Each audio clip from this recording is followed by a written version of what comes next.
Hello guys, welcome to incredible journey और मैं हूं मोहम्मद जावेद हुसैन, आपका दोस्त, आपका होस्ट। और इस वक्त मैं हूं माल रोड चौराहे पर, जहां पे से माल रोड शुरू होती है और एक रास्ता जाता है तलीताल की तरफ, दूसरा फ्लैट्स की तरफ, और जो तीसरा रास्ता आप मेरे पीछे देख रहे हैं ये जाता है CRST इंटर कॉलेज की तरफ। आज मैं आपको लेके जाने वाला हूँ CRST इंटर कॉलेज, जो कि बहुत पुराना स्कूल है। तो हम लोग चलते हैं CRST की तरफ। आज हिंदी दिवस भी है, तो हिंदी दिवस के अवसर पर मैं CRST इंटर कॉलेज की तरफ आया हूँ। और ये जो स्कूल है 1858 में बना था और उस वक्त इसका नाम था हम्फ्री हाई स्कूल। आप देख रहे हैं कि ये जो शिला है CRST इंटर कॉलेज का जो बैज बना हुआ है वो है, और यहाँ पर लिखा है कि इसकी स्थापना कब हुई थी। आप नीचे देख सकते हैं कि सन भी है। और ये है CRST इंटर कॉलेज, यानी चेतराम साठ ठुलगरिया इंटर कॉलेज की मुख्य इमारत। और यहीं पर प्रिंसिपल का कक्ष भी है। और अपनी स्थापना से लेकर आज तक ये जो इमारत है आज भी वैसे ही है। बहुत ही खूबसूरत, बहुत ही सुंदर इमारत है ये इस स्कूल की। और इस स्कूल के साथ एक चीज़ और जुड़ी है, जो नैनीताल का पहला घंटा घर है वो भी यहीं पर मौजूद है। इसे अंग्रेज़ों ने निर्माण करवाया था और इसके साथ साथ ये पूरा स्कूल अंग्रेज़ों का निर्माणाधीन रहा। और उस वक्त ये हम्फ्री हाई स्कूल था और यहाँ पे लगा हुआ है नोटिस बोर्ड।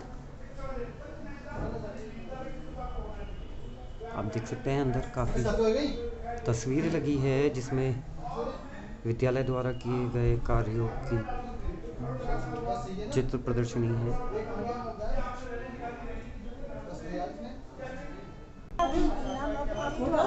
और इस वक्त जो वर्तमान के प्रधानाचार्य जी हैं, मनोज कुमार पानी जी। आज हिंदी दिवस भी है और मैं आया हूँ अपने विद्यालय में, CRST इंटर कॉलेज में हूँ। और मेरे पीछे ही इस वक्त जो हिंदी की प्राध्यापका हैं वो भी मौजूद हैं, और साथ में अंदर हमारे सर लोग भी मौजूद हैं। तो आज हम थोड़ा सा हिंदी पर भी बात करेंगे और फिर हम इस स्कूल के बारे में और जो जानकारी है वो भी देंगे आपको। तो चलते हैं हम अंदर की तरफ और बात करते हैं सर लोगों से, मैम लोगों से। मेरे साथ हैं इस वक्त राजेश सर, और राजेश सर यहाँ पर हिंदी के प्राध्यापक हैं, हिंदी पढ़ाते हैं बच्चों को। तो सर से हम थोड़ा सा हिंदी पर ही पूछेंगे कि सर, जो हिंदी दिवस है इसको बच्चों में किस तरीके से हम और जागरूकता लाए कि वो हिंदी पर अपना कमांड भी रखे, साथ में जो हिंदी हमारी राष्ट्रभाषा भी है, तो उस तरीके से बच्चों को हिंदी की तरफ लाने का कुछ एक उपाय जो है वो आप थोड़ा सा बताएंगे हमें। पहले तो आप लोगों का विद्यालय में स्वागत है। हिंदी दिवस में आप सभी को हार्दिक शुभकामनाएं देना चाहता हूं। हिंदी दिवस के उपलक्ष्य में आपने एक क्वेश्चन ये पूछा कि बच्चों की प्राथमिकता के लिए हिंदी में आप लोग क्या कर रहे हैं, क्या करना चाहिए। पूरे इस समय वर्ल्ड में कम से कम 68 देशों में हिंदी भाषा बोली जा रही है, और सरकार द्वारा भी इसमें नए नए ऐपों का भी निर्माण किया जा रहा है, जिससे कि हिंदी की जो प्रसार है वो देश विदेशों में भी पहुँचे। और जहाँ तक बच्चों की शिक्षा के बारे में है, तो प्राथमिक स्तर पर तो हिंदी पर जोर दिया जाता है, लेकिन कंपटीशन के लिहाज से जो बड़े बड़े लेवल के जो पेपर होते हैं वो इंग्लिश टू इंग्लिश आते हैं, और बहुत सी जगह ऐसी होती हैं जो कंप्यूटर्स केवल इंग्लिश में ही उसको ग्रहण कर पाता है। तो हिंदी के प्रसार के लिए प्राथमिक स्तर में जो प्रयास किए जा रहे हैं वो तो काफ़ी हैं, लेकिन उच्च स्तर पर जो बच्चों का जो कंपटीशन है वो भी हिंदी लेवल पे तो किए जाते हैं, लेकिन लास्ट में वो रुक जाते हैं इंग्लिश भाषा पर। जैसा सर ने बताया कि इंग्लिश भाषा पर ये रुक जाते हैं। इंग्लिश एक व्यावसायिक भाषा है और उसको जो इंडिया के अंदर लाया गया था वो एक व्यावसायिक भाषा के तौर पर ही लाया गया था, लेकिन उसने ऐसा आधिपत्य जमा लिया कि हर क्षेत्र में इस समय इंग्लिश की मांग बहुत ज़्यादा बढ़ी हुई है। वहीं पर हम चाहते हैं कि अगर हिंदी को हम उस स्तर पर लाए, तो उसके लिए हमें सर एक थोड़े से कुछ शब्दों में ही आप बताइएगा कि किस तरीके से इसको आगे बढ़ाएं।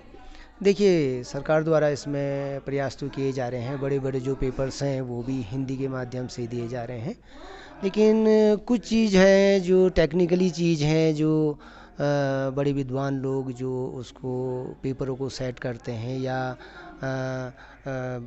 पूरी रणनीतियाँ बनाते हैं पेपर्स के संबंध में, या आपके कंपटीशन के लिहाज से जो पेपरों को सेट करते हैं, उनको भी देखना पड़ेगा कि जहां हम हिंदी की बात कर रहे हैं, हम कह रहे हैं कि प्राथमिक स्तर पर तो हम हिंदी पे जोर दें, और जहां वो हाई स्कूल लेवल में आता है, जहां वो इंटर लेवल में आता है, तो फिर उसको एक ये लगना लग जाता है कि अगर मैं इंग्लिश में अगर नहीं कर पाऊँगा या मेरा इस चीज़ में कमांड सही नहीं हो पाएगा, तो शायद मैं पीछे रह जाऊँगा और मैं रेस में कहीं ना कहीं अपने को पीछा पाऊँगा।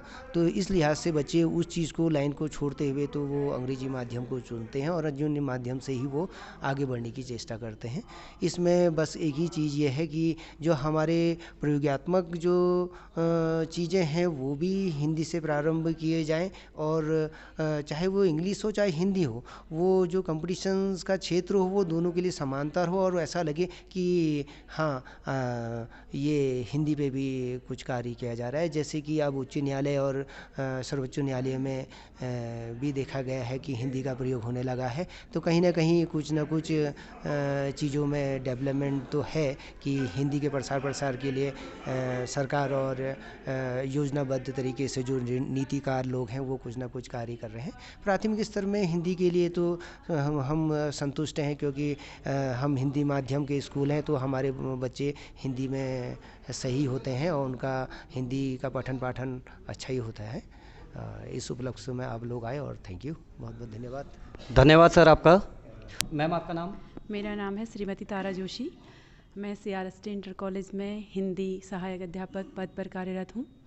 मैम, जैसे कि इस समय हिंदी ये उच्च स्तर की तरफ बढ़ रही है, यस, और इस समय काफ़ी जगह, काफ़ी देशों में हिंदी बोली जा रही है। हिंदी का जो अध्ययन है वो शुरू हो चुका है, और स्वामी विवेकानंद भी जब अमेरिका गए तो वहाँ उन्होंने हिंदी में ही भाषण दिया था, जिसे सभी लोगों ने सराहा, और उसके बाद हिंदी की एक पकड़ बनती चली गई। तो आज आप हिंदी को किस स्तर पर देखते हैं और किस तरीके से उन्हें बच्चों के सामने रखते हैं?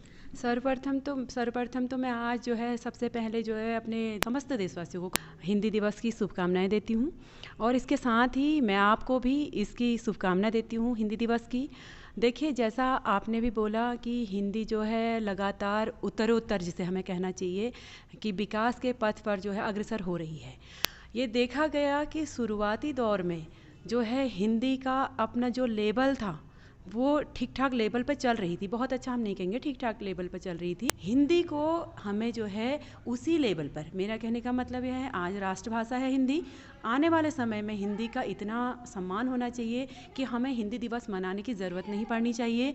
हिंदी भी हमारी इंटरनेशनल भाषा होनी चाहिए। आज आपने देखा होगा कि सरकारी जो कामकाज की जो भाषा है वो हिंदी भाषा है, और जैसा कि उच्च न्यायालय या फिर न्यायालय जो हम कह सकते हैं, उच्चतम न्यायालय, उच्च न्यायालय, वहाँ की जो भाषा है वो जो सरकार जो काम मतलब जो इंग्लिश में ही सारे कार्य होते थे, आज उसमें ज़रूरत हो रही है, आज लगातार प्रोग्रेस हो रही है कि हिंदी में जो है वो सारे जो भी केसेस होते हैं वो हिंदी में हो, क्योंकि इंग्लिश में लोग उसको उस तरह से नहीं समझ पाते हैं जिस तरह से हिंदी को। हिंदी बड़ी आसान है अगर कहा जाए, लेकिन जितना आसान हम हिंदी को समझते हैं वो हिंदी उतनी आसान भी नहीं है। देखिए, इसका मैं अब आपको बताती हूँ कि इसका साहित्य काफ़ी कठिन है। अगर हम हिंदी को देखते हैं कि हमारे उत्तराखंड में, तो उत्तराखंड स्टेट से बिलोंग करती हूँ, तो उत्तराखंड में क्या है कि हमारे सुमित्रा नंदन पंत जी और कविवर मंगलेश डबराल जी जैसे जो है लेखक हुए हैं। सुमित्रा नंदन पंत जी को जो है प्रकृति का सुकुमार कवि कहा जाता है। इन्होंने जो इनकी पहली कविता है वो इन्होंने लिखा है कि छोड़ द्रुमों की मृदुल छाया, तोड़ प्रकृति की भी माया, बाले तेरे बाल जाल में कैसे उलझा दूं लोचन। बहुत अच्छा, काफ़ी खूबसूरत, और इसीलिए इनको प्रकृति का सुकुमार कवि, प्रकृति के चितेरे कवि भी इन्हें कहा जाता है। Thank you. धन्यवाद मैम। जैसा कि मैम ने कहा कि हिंदी को भी हम एक तरीके से इस स्तर पर ला रहे हैं। हालांकि अंग्रेजी जो एक व्यावसायिक भाषा है उसे हम बिल्कुल समाप्त भी नहीं कर सकते हैं, उसे भी हमने उसी स्तर पर रखना है जहां पर वो है। लेकिन हिंदी को वैश्विक स्तर पर लाने में और विश्व स्तर पर लाने में थोड़ा बहुत प्रयत्न ज़रूरी है, तब हमें ये हिंदी दिवस मनाने की आवश्यकता नहीं पड़ेगी। लेकिन मेरा मानना यह है कि हमें हिंदी दिवस के साथ साथ और जितनी हमारी प्रादेशिक भाषाएँ हैं, कुमाऊनी है, गढ़वाली है, फिर संस्कृत है और उसके अलावा काफ़ी और लैंग्वेज है, उन पर भी थोड़ा सा ध्यान देना चाहिए, और तभी हम हिंदी को एक विश्व के बड़े पटल पर देख पाएंगे। तो हम लोग बढ़ते हैं आगे और स्कूल को देखते हैं और स्कूल के बारे में आपको थोड़ी सी और जानकारी देते हैं। ये आप देख रहे हैं CRST इंटर कॉलेज का सभागार है। जो भी यहाँ पर कार्यक्रम होते हैं वो इसी सभागार में होते हैं, या फिर जो नीचे फील्ड जो है बच्चों के खेलने का, वहाँ पर काफ़ी कार्यक्रम होते हैं। और ये बहुत ही खूबसूरत कक्ष है। किसी वक्त यहाँ पर एक पुरानी लाइब्रेरी भी थी, राजा राम मोहन राय लाइब्रेरी, जो यहीं पर दीवारों के पास उसकी अलमारियाँ लगी हुई थी जिसमें काफ़ी बुक्स थी जो बच्चों के पढ़ने के लिए थी। अभी वो यहाँ से हटा दी गई है और सभागार को थोड़ा सा नवनिर्मित किया गया है। आप देख सकते हैं काफ़ी खूबसूरत लग रहा है अभी ये पहले से। तो ये है CRST स्कूल की वो इमारतें जहाँ से काफ़ी लोग पढ़कर निकले हैं।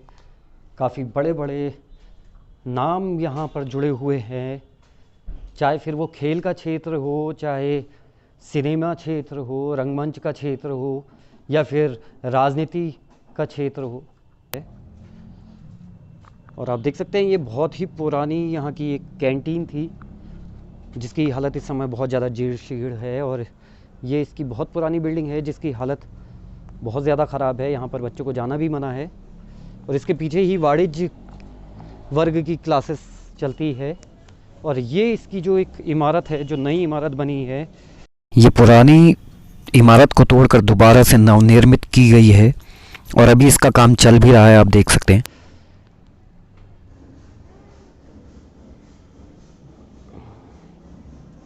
और अभी यहाँ पर काम चल भी रहा है। साथ में ये कक्षाएं भी दोबारा से निर्मित की गई है, आप देख सकते हैं।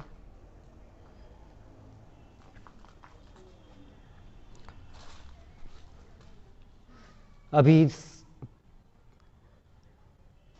बिल्डिंग का काम भी चल रहा है, आप देख सकते हैं यहाँ पर काम चल रहा है, और ये दोबारा से नवनिर्माण किया गया है इन सारी चीज़ों का। और CRST इंटर कॉलेज जितना पुराना है उतना ही भावनात्मक रूप से लोगों से जुड़ा हुआ है। वाणिज्य की कक्षा जहाँ मैं आपको लेकर जा रहा हूँ, ये और ये कक्षाएं हैं पुरानी।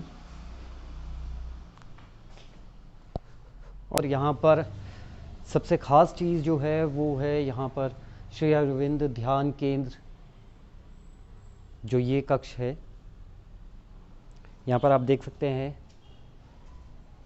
अरविंदो जी की एक फ़ोटो भी लगी हुई है।